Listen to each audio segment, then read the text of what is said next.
All right, let's talk about AI, but probably not in the way you're used to hearing about it. We're going to skip all the big, scary headlines today. Instead, we're going to look at something else, something I'd call AI's quiet wins. And our first story, it really starts with this quote.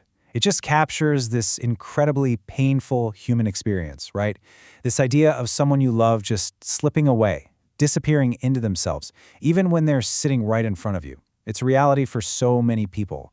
And just when you think this is a story about loss, well, something happened. An AI reached her. Yeah, and that's where things get really interesting. So let me tell you about Barbara. She's 84 years old, she's in a memory care facility in Oregon, and she has moderate dementia. And what that meant for her is that she had just completely withdrawn. You know, she was in her own world. Staff, family, nobody could get through to her. So what happens when an AI companion is put in her room? Well, this is what happened. 3 hours, for 3 hours straight. Barbara, this woman who had been silent, withdrawn, she sat there and she sang hymns. Just think about that for a second. 3 whole hours. Okay, so Barbara's story is incredible, but it's not just a one-off thing. It's actually part of a much bigger pattern, a trend that almost nobody is talking about. These are the quiet wins, and they completely fly in the face of what we usually hear about AI. You know the story we always hear, right? It's kind of a tale of two AIs. The common narrative is that AI is coming for our jobs, it's going to replace us, make us all lonelier. But these quiet wins, they tell a totally different story. That maybe, just maybe, AI can actually enable human connection. It can help people finally truly be heard. And that really gets to the heart of it. This quote says it all. AI is not a bad thing when the person on the other end finally gets heard. It's not about AI versus humans. It's about AI as a bridge, as a tool to close a gap. And that change in perspective is everything. All right, so let's take a tour of the evidence. I'm going to show you a few more of these stories. And these aren't the kind of things that make front-page news, but they are absolutely what's happening out there in the real world. First up, there's a project called Therabot. Now, this was not some quick app somebody threw together. No way. This was a 6-year project from Dartmouth. We're talking 100,000 human hours of work with a board-certified psychiatrist and a clinical psychologist watching over every single step. This was a serious, long-term effort. And when they did their big randomized controlled trial, I mean, look at these numbers. A 51% average drop in depression symptoms, 31% for anxiety. These are not small tweaks. This is a massive, profound change in someone's quality of life. And that's the thing. As the source material puts it, that is not a rounding error. That is life-changing. For sure. If your depression symptoms get cut in half, yeah, that is absolutely life-changing. Okay, let's keep going. Our next example is from the VA, the Department of Veterans Affairs. Just recently, they started shipping 700 VR kits directly into veterans' homes. This is the biggest in-home mental health tech program they've ever done.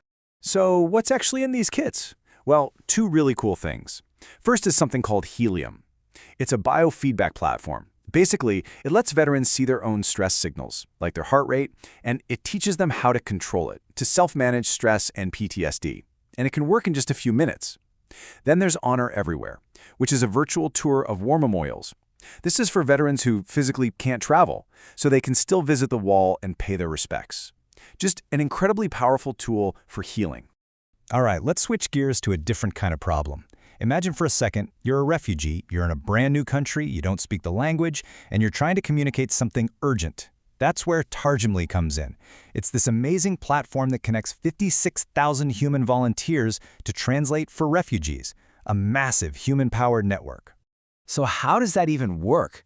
How does AI play a part when you have 56,000 people ready to help? Well, it's all about partnership. The AI's job is to do a super fast, first-pass translation. It gets the ball rolling. But then, a human volunteer, someone like Rosa, steps in, and she's the one who adds the correction, the cultural nuance, the human judgment that an AI just can't do on its own. It's the best of both worlds. Okay, for our last piece of evidence, we're going into some serious science. This comes straight from a paper published in Nature, which is, a huge deal. It's a system called Antidote, and it uses AI and eye tracking to treat trauma flashbacks. So how does it work? It's actually kind of wild. The method is pretty simple. First, you briefly bring to mind a traumatic memory. Then, almost immediately, you play a spatial reasoning game, something like Tetris. And what that does is it actually disrupts the brain's process of restoring that memory.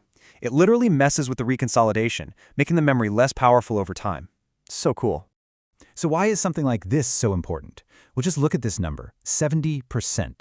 That's the estimated percentage of people worldwide who will experience a major trauma in their lifetime. 70%. So having a tool that could scale and help people without needing a therapist in the room for every session, I mean, the potential impact is just enormous. Okay, so we've looked at dementia care, veterans' mental health, refugee translation, trauma therapy, a whole bunch of different things. What's the one common thread that pulls all these stories together? It's the people. It's always the people. Look back at what we just talked about. A clinician didn't just stumble on Therabot. A whole team spent 6 years building it. Those 700 headsets didn't ship themselves. A team at the VA made it happen. A refugee like Rosa chose to show up and volunteer. A research team put in the work to get their science published in Nature. The human is always right there. And that's really the big idea here. This is what you need to remember.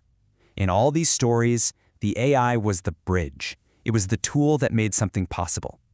But the human was the point, always. So, what are we building here?